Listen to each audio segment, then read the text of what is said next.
What's up, everybody? Welcome back to the summer book giveaway. I hope you all are enjoying this series. The winner of Brick by Brick is now to be announced, and that is Barry Huizing, H-U-I-Z-I-N-G. Barry Huizing, please send me an email, cwlemoine@cwlemoine.com, or find me on Facebook, and I will send out Brick by Brick to you, signed as before. So, today we are talking about Absolute Vengeance. So no more Spectre. Well, I'm going chronologically. So book 6 actually parallels this plot, which is Stand Against Evil. I'll talk about that next week, but this one I actually wrote prior to Stand Against Evil, so I wanted to talk about it. And before we begin, I will go ahead and sign it so you can see that it's actually signed. And what is Absolute Vengeance? Well, so Absolute Vengeance was a book that I originally wrote to be standalone. I wanted, because self-publishing, I've been told, is kind of a scarlet letter, and no publishers will pick up your books that are part of a series without, they don't want to pick up one book or anything like that.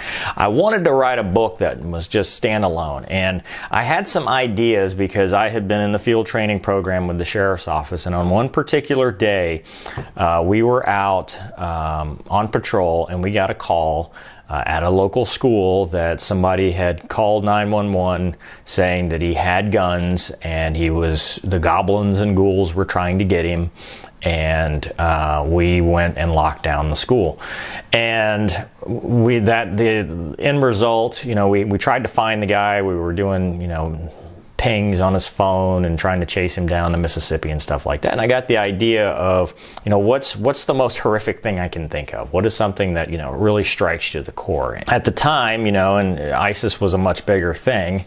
And I thought, well, what happens if, if I had a family and I were on patrol as a deputy and, my family were affected by that, what would that reaction be? What would that be? So enter Alex Shepard, who is a corporal with the St. Tammany Parish Sheriff's Office, which is where I'm a reserve deputy. And he's on patrol one day. His wife is a teacher at a local fictional school, which is kind of in the secluded area where this other thing happened. A call comes out that one of his deputies finds a body of a school bus driver near the school. So they lock down the school, and then they realize the school bus has been hijacked and his wife and small daughter are on it. And the terror attack, basically he watches it in real time.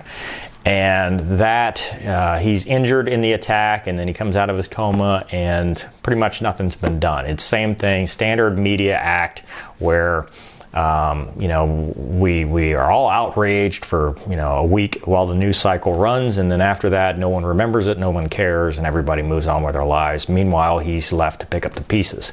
And he's filled with so much rage that he decides he wants to do something about it. And, he wants to track down everyone responsible and make them pay, and that trail leads him all the way to the Middle East, where he volunteers with the Kurdish YPG, who's directly on the front lines of fighting ISIS, and realizes that it's not just his story. They're living the horrors of war on a daily basis. So it kind of goes from a vengeful rage story to a guy that's realizing that, there's a bigger world out there. So he's kind of this, small town deputy turned into, this international fighter, if you will, and it's that story. So this is the book that I have been pushing for the last several years to try to make into a movie.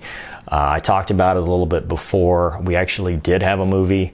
I had a producer and I had a director, and it fell through when the producer had a script written that only made 60 pages. If you know anything about the Hollywood stuff, a page is a minute. So 60 pages, not a lot. He only got halfway through, and he broke every rule that I had, which was don't be racist, don't be anti-cop, don't be anti-military, and don't be anti-American. And he basically did all those things, and it was awful. To include, he had a chase scene where Alex Shepard was shooting at a school bus through a sunroof in a police car, which I don't know if you've ever seen a police car, but they usually don't have sunroofs. I haven't seen one yet. Maybe they do. I don't know. We broke that off, and then I tried, making it, turning it into like a Netflix series and stuff, and just never had any luck getting it picked up.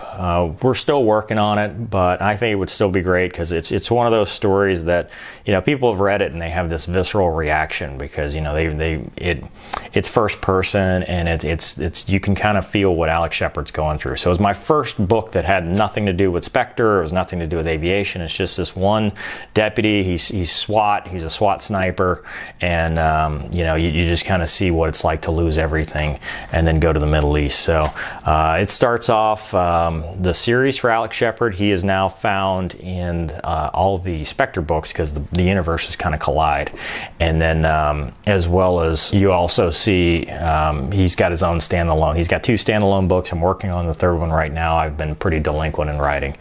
So anyway, if you would like to win a signed copy of Absolute Vengeance, all you have to do is be a subscriber, like this video, and comment.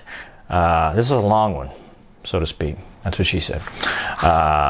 Before you embark on a journey of revenge, dig 2 graves.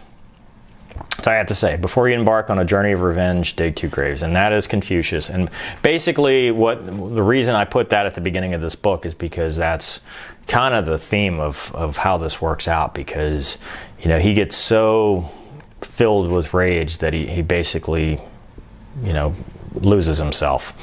So anyway, next week we will talk about, I don't have it here, but next week we'll talk about Stand Against Evil. So what's cool about that is I wrote Stand Against Evil after, but I actually released it before because I was trying to get this traditionally published, and then when we made the movie deal and we thought we were going to make a movie within a year, I went ahead and published this in anticipation of that, which never happened, but still, it was kind of this standalone book, and I thought the cover looked really good, and I thought everything worked out well. So Stand Against Evil is the Spectre series version of that, and you see this same terror attack and this same the same world through the eyes of Kruger, who's now a bigger character, a little bit of Spectre, but more through Odin and Kruger, and they, actually tried to stop the attack and failed, and Kruger kind of blames himself, and there's a lot more behind the scenes of that. So we'll talk about that more in the next video, but anyway, so like, comment, before you embark on a journey of revenge, dig 2 graves, and I will announce the winner. And Barry Husing, if I'm pronouncing your name wrong, I apologize. Please send me your address, and I will mail this book out to you very shortly. Hope you guys are enjoying it. Thanks for watching. Please join me at 9 p.m. Eastern on Tuesday, July 30th, 2019 for a live Q&A in celebration of 50,000 subscribers. Thank you all for subscribing and being a part of this channel. It has been an amazing ride, and I am so thankful to have such a great following. Thanks for watching, and I will see you next time.